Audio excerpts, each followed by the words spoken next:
the last text that she sent was to a boy that she was seeing, and it said these words, words hurt, and I'm going to show you how much. And an hour later, she was gone. What would you say to someone struggling with like the things that you went through?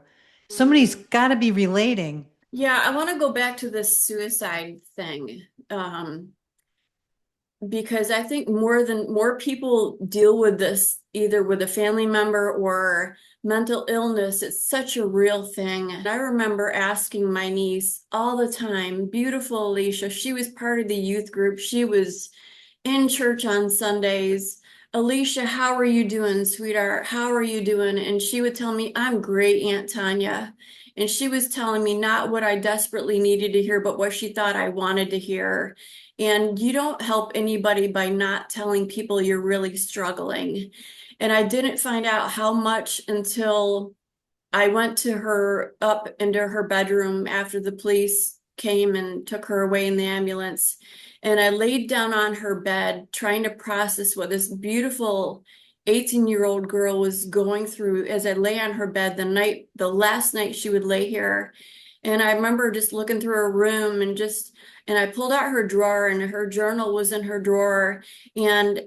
I opened it up and it was like I was reading a stranger's story.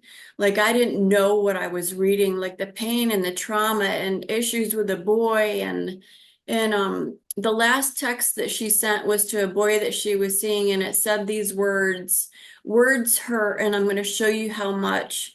And an hour later, she was gone. And I think I spend my life telling teenagers, speak life. Speak life. You have no idea what the classmate next to you or somebody in the hall is going through, the struggles that they're going through. They might be wearing a smile on their face like she was all the time. And inside of that, just a mask. And I say ask real questions, but people got to tell you real answers too. I opened up her backpack too after I was reading through her journal, and she was handing in a homework assignment, and it was a Spanish assignment, so I had to have somebody interpret it. But I saw my name that she had filled in on one of the lines. And the question that the Spanish assignment was said, who's the person that you most look up to in your life? And she wrote, my Aunt Tanya. And it said, why do you look up to her? And she said, because she's so beautiful and she's easy to talk to. And I just started weeping because I thought, if I'm so easy to talk to, why are you gone? Why are you gone? But Alicia believed the lie of the enemy that she'd be better off out of this world than in it. And that enemy is really, that's his job, to kill, steal, and destroy. And Jesus come that he would bring life, not just life, but life in abundance into the full until it overflows, that kind of life. And I tell women that I think the older that we get, the less value we think we have. And I speak to in a lot of women's conferences, and I think that our value is attached to our beauty. I had a grandmother that was the most godly woman. I would walk into her room and she would have her Bible on her lap. She said very few words, but she had a prayer list with every child, grandchild, relative, and she would read that. And she was the most godly, beautiful woman. And we need more women that are not afraid to show that Christian beauty to young girls. Need people to look up to. They're looking up to the wrong people in the world. That's why they're so hungry on social media for recognition and to try, and the more seductive, then the more appealing that is, the more attention you'll get. That's a wrong kind of attention, because I used to be like that. I did used to be like that, trying to attract some form of attention because I didn't have that from my dad. And when you don't have that from a father, you look for it somewhere else. And it's almost always in the wrong eyes, through the wrong attraction, because they don't love you for you, and it's trying to find your value and who you are. And I think praying, God, show me my value and my worth and who you made me to be, and not whether I'm liked by my friends or stand or out or I'm quirky or I'm funny or I'm different. It's so important. Girls just need that.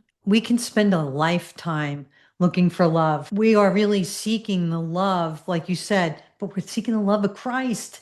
We spend our whole Yes. life seeking that love. You know, Yep.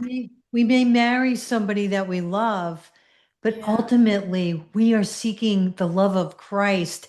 And then when we come to that place where we feel his love and know his love, then we can our souls can feel satisfied.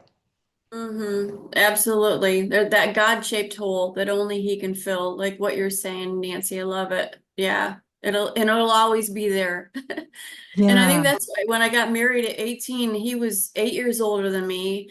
But I think there was, I was messed up from the get-go, but I think it was just doomed because it was just it was that kind of attraction.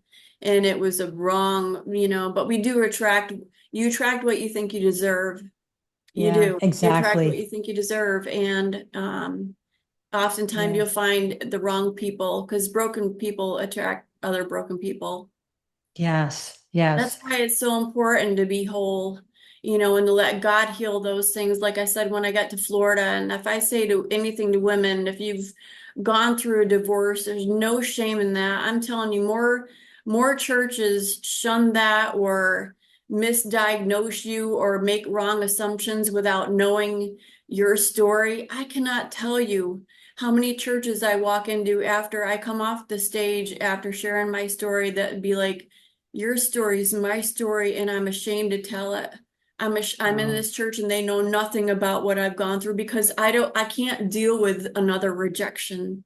I Yeah. can't deal with it. And I'm saying right now, churches don't deal with that well. A lot of them, Mhm. not everyone, and I'm not going to put everybody in that category, but oftentimes we're very critical and we shoot our wounded instead Yeah. of draw them close. And we've got to be what's the number one thing that they'll know? Our love for one another. You can talk good deeds, you can give to the poor and feed the sick, but man, if you don't have love, And Jesus came for the sinners. If that should be the motto in the church. yeah, Jesus came for the sinners. Sinners yeah, are welcome. You know, yes, come in welcome. so that Jesus can heal your heart and that we have love to share and that we'll be able to minister to that. You know, you're right, and 100%. The ministry that you're doing right now with your husband, can you talk about that? Yeah, so we go into the recovery clinic that him and I first ministered at, but we go there every 5 weeks in drug and alcohol, a massive recovery facility in Tallahassee, Florida, that we love people in addiction. We love the recovery world because we see, man, changed lives by the power of Jesus. Boy, I can't tell you we've been going there since we've been married, 7 years. And we see so much change. We go into schools, we do middle school and high school and assemblies and talk about, suicide, bullying, anti-bullying, all these things these issues, making right choices. Be be so careful who you're hanging out with and what you're listening to and the music and just what comes in here comes in here, right? It comes in your heart, what you listen to Mm-hmm. and just all those things that they need to hear young people. We were coincidentally at a school in Dallas, Texas, years ago on a Sunday night, a teacher advocating to bring in to a public school several artists, Christian rapper, giving away BMX bikes. I think one of the Baldwin brothers was there. John was one of the speakers. Probably 250 students there among their teachers, peers, and friends. And we asked them the question, 250 kids, how many of you this year have contemplating suicide this year alone? 50 hands went up.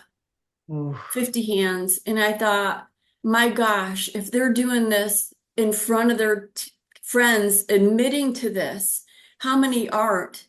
And it's an epidemic, but we're going into schools, addressing the issues that they're not. We're going into military facilities, mainly Army. We're credentialed with through the Army with their spiritual awareness program. And we go into military facilities for a week long and talk about the things that we're talking about. And suicide, it's in our military, it's an epidemic as well. It's an absolute, the week we were at a military base in Georgia. And the week that we were there, a drill sergeant committed suicide. I mean, it's a tragic thing that they feel like the military, unfortunately, because there's such a high rate of mental illness that they can't get in to see the doctors in enough time, and they're medicating and not fixing a problem. They're putting a band-aid on a gaping wound, and they oftentimes they can't say anything because you know why? A lot of them, if they admit to having an illness or struggling mentally, they lose their military clearance. They lose their security clearance. If they lose their security clearance, they lose their job. They lose their career. They get demoted. Everything they've fought and worked so hard for is gone. So they suppress it and they can't tell anybody that they're struggling. And they oftentimes find the way out is that, and it's tragic. If anybody out there is looking for someone to come and speak in their church or at their event, how would they be able to get in touch with you?